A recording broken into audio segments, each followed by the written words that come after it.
The lamp in the small room at Utica had burned down to a low flame when Marcus Porcius Cato, having dined that evening with his friends and discussed at some length the Stoic paradox that only the good man is truly free, asked his son and his companions to leave him and called for his sword. The boy who brought the sword was trembling, and Cato, noticing this, examined the blade carefully, tested its point against his thumb, and remarked that he was now his own master. He then opened the dialogue of Plato called the Phaedo, which is the dialogue concerning the death of Socrates, and read it through twice. What follows in Plutarch's account is a scene of such deliberate composition that it has troubled readers for 2,000 years. We will come to that scene. We will come to the wound, and the physician, and the second wound, which Cato inflicted upon himself when the physician had sown the first. We will come to the question of whether a man may refuse the world by leaving it, and whether such a refusal constitutes an argument or merely an evasion of argument. But before we come to any of these things, we must understand what Cato was refusing, and why he had concluded, after a lifetime of refusals smaller than this one, that nothing else remained to him. For Cato had spent his entire public career making one argument, and only one. The argument was, no, this office cannot be bought. No, this client cannot be favored. No, this man, however powerful, however necessary to the safety of the Republic, may not be exempted from the law. No, I will not accept this gift. No, I will not soften this judgment. No, I will not accommodate myself to the times. It is this refusal that we are gathered to consider. The Stoics taught many things, and Cato learned many of them, but the principle he embodied more completely than any other Roman of his age was the principle that the philosopher's final argument, when reason has been exhausted and persuasion has failed, is the refusal of his own consent. Not protest, not rebellion, refusal. The withholding of the one thing that no power on earth can extract from a man without his giving it, his assent. Epictetus, who came later, would put the matter in a single sentence. Some things are in our power, and others are not. In our power are opinion, movement towards a thing, desire, aversion. Not in our power are body, property, reputation, command. Cato had read no Epictetus, for Epictetus had not yet been born. But Cato had read Zeno and Chrysippus and the long line of teachers who had carried the doctrine from Athens to Rome, and he had concluded early and absolutely that the only ground a man truly owns is the ground of his own choice. Everything else may be taken from him. His estate may be confiscated, his office may be stripped, his city may fall, his body may be killed, but the assent of his judgment, the inner ratification by which a man says yes to this and no to that, this is the citadel which no army may enter unless the man himself opens the gate. Cato never opened the gate. The principle, as the Stoics framed it, rests on a distinction. There is the world as it presents itself to us, the world of events, of fortunes rising and falling, of cities and offices and the bodies of men. And there is the world as we judge it, the inner court in which each impression is weighed, accepted, or rejected. The Stoic does not pretend that the outer world is unreal, or that it does not press upon him. He acknowledges that it presses. He acknowledges that the pressure may be very great, but he insists that between the pressure and the response there stands a single faculty, the hegemonikon, the ruling part, and that this faculty is sovereign in its own domain. To refuse, in the Stoic sense, is to exercise this sovereignty. It is to say, I have weighed what you offer me, or what you demand of me, and I find that I cannot give my assent. You may compel my body, you may not compel my judgment, and because my judgment is the only thing that is properly mine, what you compel from me, when you compel only my body, is nothing of mine at all. This is the doctrine Cato carried into the Roman Forum. To understand what he carried it into, we must briefly sketch the circumstance.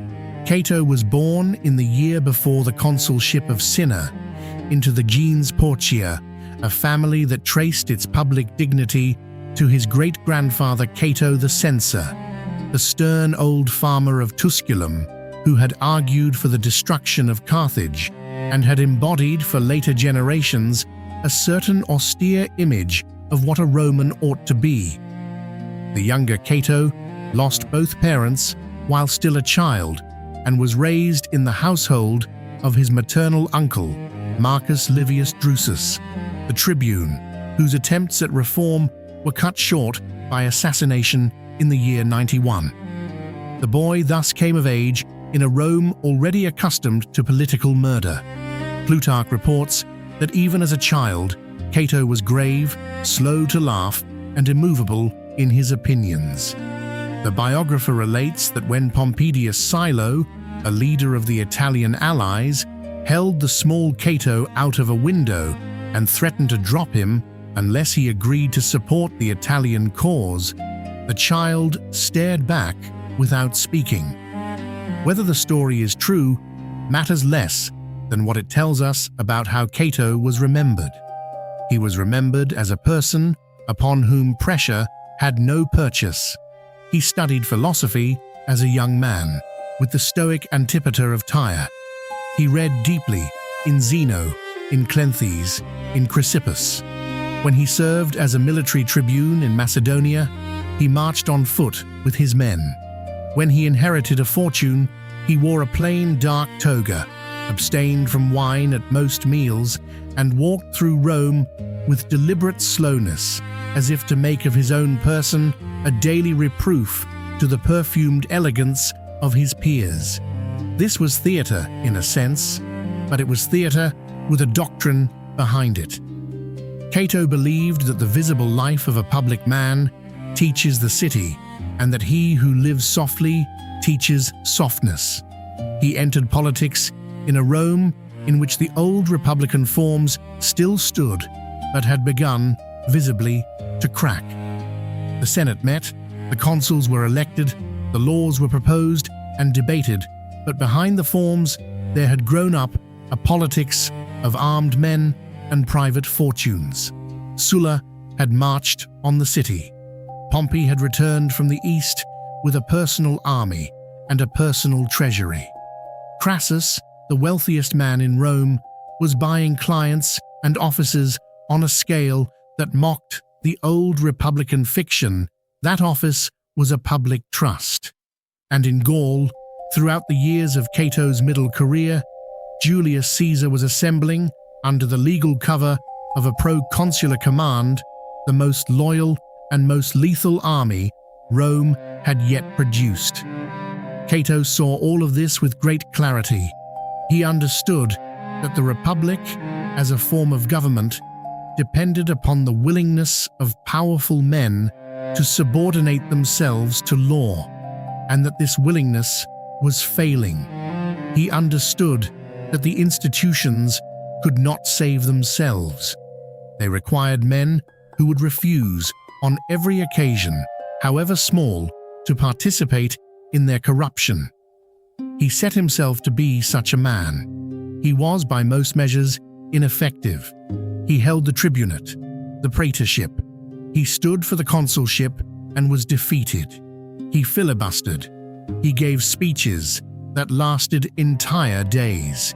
He blocked legislation by procedural maneuver, and when procedural maneuver failed, he stood in the forum and shouted until he was carried away by lictors. Cicero, who admired him, complained in a letter to Atticus that Cato spoke in the Senate as if he were addressing the ideal republic of Plato rather than the actual Rome of Romulus. The complaint is fair. Cato did so address the Senate. He had decided long before that he would speak to the republic that ought to exist, because to speak to the one that did exist would have required compromises he had refused by long discipline to make. When the Civil War came, in 49, Cato joined Pompey, not because he loved Pompey, whom he distrusted, but because Pompey at least represented the legal authority of the Senate against the proconsul who had crossed his river under arms. He fought at Dyrrhachium. After Pharsalus, when Pompey was dead and the cause was clearly lost, he gathered the remnants of the senatorial forces and led them by a famous and terrible march across the Libyan desert to Utica, on the coast of what is now Tunisia, to make there what was understood by all to be the final stand. The march itself became legend. Plutarch describes Cato walking on foot at the head of his troops, exposed to the same sun, drinking the same brackish water, sleeping on the same ground. When his men came upon a spring and brought him a helmet full of water, he poured it out into the sand. He would not drink what they could not all drink. This too was the doctrine made visible. And then, in the spring of 46, came Thapsus. Caesar's veteran legions destroyed the senatorial army in an afternoon. The news reached Utica within days. Cato understood at once what had happened and what it meant and what remained for him to do. Here we must slow down, because what Cato did at Utica is the act around which the whole question of his refusal turns. He could have fled. There were ships. There was North Africa beyond Utica, and beyond that, the world. He could have surrendered. Caesar, by every account, wished to pardon him. Caesar understood, as well as Cato did, what a pardoned Cato would mean for the legitimacy of the new regime. A Cato alive and pardoned was a Cato whose existence in the world was a continuing endorsement of the man who had pardoned him. Caesar wanted very badly to give Cato his life, because Cato's life, accepted from Caesar's hand, would have been Caesar's most valuable possession. Cato saw this. This is the point. He did not refuse the pardon because he was proud, or because he could not bear defeat, or because he was a fanatic who preferred death to any compromise. He refused the pardon because he understood with absolute clarity what accepting it would mean. To accept his life from Caesar would be to grant Caesar the authority to give it. It would be to acknowledge, in the most fundamental way a man can acknowledge anything, that Caesar's power over the Republic was now a legitimate power, a power that had the right to dispense life and death, mercy and punishment in the name of the Roman state. And this acknowledgement was the one thing Cato had spent his life refusing to give. So he made his preparations. He spent the day arranging the affairs of those who depended upon him. He saw to it that the citizens of Utica who wished to flee were given ships and supplies. He met with Lucius Caesar, a relative of the dictator, who had come to negotiate and refused politely to discuss terms for himself. He spoke with his son and made his son swear to take no part in politics, since the time for politics was now over. He bathed. He dined. At dinner, as we have said, the conversation turned to philosophy, and specifically to the Stoic paradox that only the good man is free. Cato spoke, Plutarch tells us, with unusual vehemence, and the company understood, though they did not say so, what the vehemence meant. After dinner, he retired to his room and read the Phaedo, the dialogue in which Socrates, on the last day of his life, argues that the philosopher does not fear death, because the philosopher has been preparing for death his whole life by the practice of separating his soul from the demands of the body. Cato read the dialogue through and then began it again. Plutarch reports that he twice asked for his sword, and twice the servants delayed in bringing it. When at last it was brought, he tested it, set it beside him, and continued his reading. Toward dawn, he wounded himself. The wound was not immediately fatal. He fell, and his slaves and his physician rushed in. The physician, weeping, attempted to push the protruding viscera back into the abdomen and to sew the wound. Cato came to himself, understood what was being done, and with his own hands tore open the sutures and pulled out his entrails. So he died. We are not gathered here to celebrate this. We are gathered to understand it. The death of Cato is not a thing to be imitated, and the Stoics themselves were careful, in the centuries after, not to recommend it as a general practice.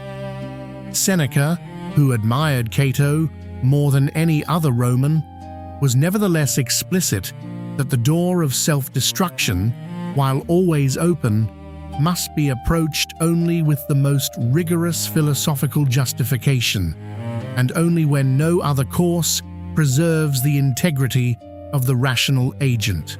Suicide for the Stoic was not an escape from suffering. It was, in the precise sense, a final refusal, available only when every other refusal had been overruled by force. What Cato did at Utica was the completion of a logic he had been working out his whole life. He had refused, in the forum, to give his assent to corrupt practices. He had refused, in the Senate, to legitimize illegal commands. He had refused, on the march, to accept comforts his men could not share. Now, at Utica, he refused the last and largest thing he could refuse, the gift of his own continued existence at the hands of the man who had destroyed the Republic. The refusal, in his understanding, was the argument. Caesar, having won the war, would shortly possess every external thing. He would possess the armies, the treasury, the offices, the priesthoods, the calendar. He would possess the Senate as an instrument of his will.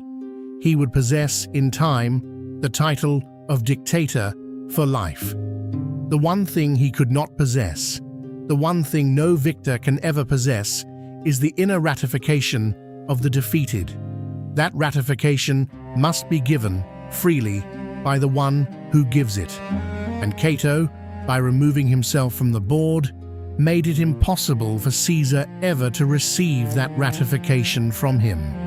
This is what is meant by saying that refusal is the philosopher's final argument. When all the arguments of speech have been answered, when all the arguments of action have been overpowered, there remains the argument of the withheld self. The Stoic does not pretend this argument always wins. Caesar won the war. Caesar ruled Rome. The Republic, in any meaningful sense, was over. But there is a sense in which Caesar did not win, and that sense is the sense in which Cato refused to be won. Plutarch reports that when the news reached Caesar in Africa, he said simply, "Cato, I begrudge you your death, as you begrudged me the saving of your life." He understood. He had wanted Cato's consent, and Cato had denied it to him, finally, by the only means left. What, then, is the structural lesson here for the listener who is not a Roman senator and who is not facing a dictator at the gates of his city?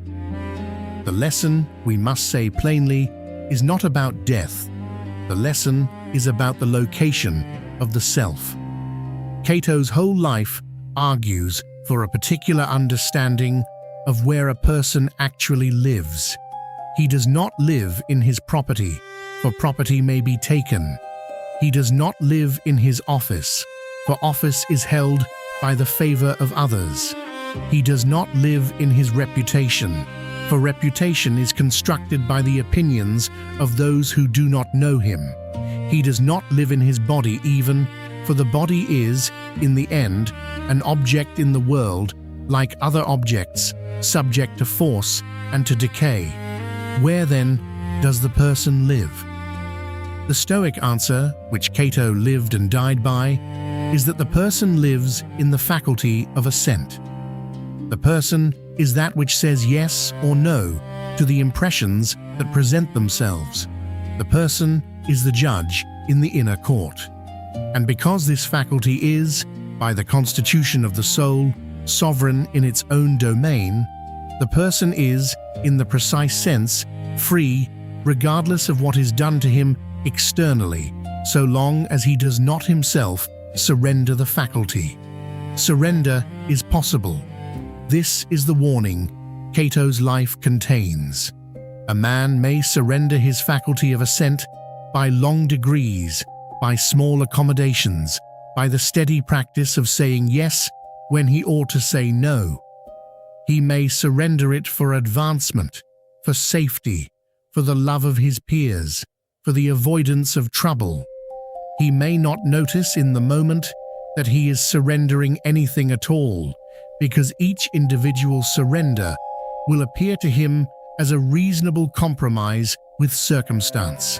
But the surrenders accumulate, and at the end of a life of small surrenders, a man will find that there is no inner court left to preside in, because he has, by his own choice, dismantled it. Cato, by his lifelong practice of refusal in small matters, kept the inner court intact, so that when the great matter came, the court was still in session and could render its final judgment. This is the structural teaching. It is not a teaching about heroism. It is a teaching about maintenance. The capacity to refuse, when refusal matters, is built or destroyed in the 1,000 occasions in which refusal does not seem to matter very much. The man who has spent 30 years saying yes to small corruptions will not, on the 31st year, suddenly discover within himself the capacity to say no to a large one. The faculty will have atrophied. He will reach for it and find nothing there. Conversely, the man who has practiced refusal in matters that seem too small to bother about, refusal of the unearned compliment, refusal of the convenient lie, refusal of the gift that carries an obligation he does not wish to honor, refusal of the comfort his men cannot share. This man preserves in himself a faculty that, when the great occasion arises, is still capable of operation. The Stoics did not promise that the faculty, when exercised, would prevail in the world. Cato's refusal did not save the Republic. The Republic was already gone. What his refusal saved was Cato. And by saving Cato, by leaving in the historical record a single Roman who had not given his assent to the new order, the refusal preserved, for every later generation that would read of it, the demonstration that such a refusal was possible. This is what Seneca meant when, writing to Lucilius almost 100 years later, he said that we should keep before us at all times the image of some good man, and conduct ourselves as if he were watching us. Cato became, for the Stoics who came after him, exactly this image. He was the proof that a man could, in the actual Rome of the actual Caesars, hold the inner citadel against every external pressure, including the final pressure of the offered pardon.